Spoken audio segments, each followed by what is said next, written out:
চীনের কৌশলী মারপ্যাঁচ বোঝা কঠিন এবং প্রতিবেশী দেশ যখন সেই কৌশলের অন্যতম প্রধান লক্ষ্য, তখন তার উদ্বেগ কঠিনতর। কয়েক সপ্তাহ আগেই পূর্ব লাদাখে সেনা অবস্থান নিয়ে দ্বিপাক্ষিক সমঝোতার ফলে ভারত চীন সীমান্ত বিবাদ পরিস্থিতি এখন তুলনামূলকভাবে স্থিতিশীল হলেও সম্প্রতি চীন নিয়ন্ত্রিত তিব্বতে ইয়ারলুং সাংপো নদের নিম্ন উপত্যকায় বেজিংয়ের বাঁধ নির্মাণের সিদ্ধান্ত দিল্লির রক্তচাপ বাড়াচ্ছে লক্ষণীয়।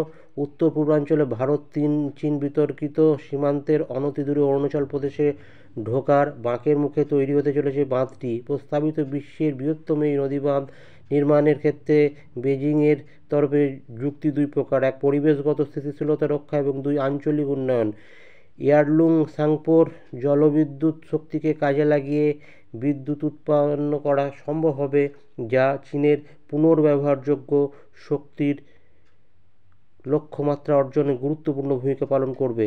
অন্যদিকে কর্মসংস্থান এবং পরিকাঠামোগত উন্নতির মাধ্যমে এই বাঁধ সাহায্য করবে তিব্বতের অর্থনৈতিক উন্নয়নেও। এদিকে ভূতাত্ত্বিক দিক থেকে এই নদী দুটি প্লেটের সংযোগস্থলে অবস্থিত, তাই এখানে নদীর স্বাভাবিক গতিপ্রবাহকে কৃত্রিম উপায়ে বাধা দেওয়া হলে আশঙ্কা থাকে ভূমিকম্পের। ফলে ভারতের উদ্বেগ যুক্তিসঙ্গত। ইয়ারলুং সাংপো, যা ভারতে সিয়াং ও ব্রহ্মপুত্র নামে পরিচিত, একাধিক রাজ্যের জীবনরেখা স্বরূপ।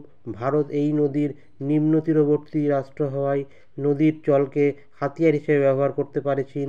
প্রবল বর্ষায় চীনের তরফে বাড়তি জল ছাড়া হলে তা অসম এবং অরুণাচল প্রদেশের বন্যার পরিস্থিতি ঘটাতে পারে। অন্যদিকে শুষ্ক মরশুমে বেজিং নদীর জল আটকে রাখলে প্রভাব পড়বে এই অঞ্চলের কৃষি, পানীয় জল সরবরাহ এবং জলবিদ্যুৎ শক্তির উপরে। শুধু তাই নয়, জলের প্রবাহ হ্রাসের ফলে নদীতে পলি জমবে, প্লাবনভূমির মাটির উর্বরতা কমাবে। ভারতের মোট মিষ্টি জলের 30% আসে ব্রহ্মপুত্র থেকে, যা এই অববাহিকা অঞ্চলের কাছে অতি গুরুত্বপূর্ণ। পাশাপাশি ক্ষতিগ্রস্ত হবে জীববৈচিত্র্য। লক্ষণীয়, নদীর জল বণ্টন নিয়ে পাকিস্তান এবং বাংলাদেশের সঙ্গে ভারতের বিবাদ তত্ত্বগতভাবে সংলাপের মাধ্যমে সমাধান করা সম্ভব, সেহেতু এই দুই দেশের সঙ্গে এ বিষয়ে চুক্তি হয়েছে ভারতের। কিন্তু ব্রহ্মপুত্রের ক্ষেত্রে এখনও তা না থাকায় বেজিং এর বিরুদ্ধে কোনো কূটনৈতিক চাল দেওয়া সম্ভব হচ্ছে না ভারতের পক্ষে। চীনের এহেন বাঁধের প্রভাব প্রতিহত করতে অরুণাচল প্রদেশের সিয়াং নদীর উপরে 10 গিগাওয়াটের জলবিদ্যুৎ প্রকল্প নির্মাণের সিদ্ধান্ত নিয়েছে ভারত। যদিও স্থানীয় বিরোধিতা এবং পরিবেশগত সমস্যার জেরে এর বাস্তবায়ন জটিলতার সম্মুখীন, তবে চীনের এহেন আধিপত্য প্রশমিত করতে আরও জোরদার আঞ্চলিক সহযোগিতা এবং পরিকাঠামোগত উন্নয়ন গড়ে তুলতে হবে ভারতকে।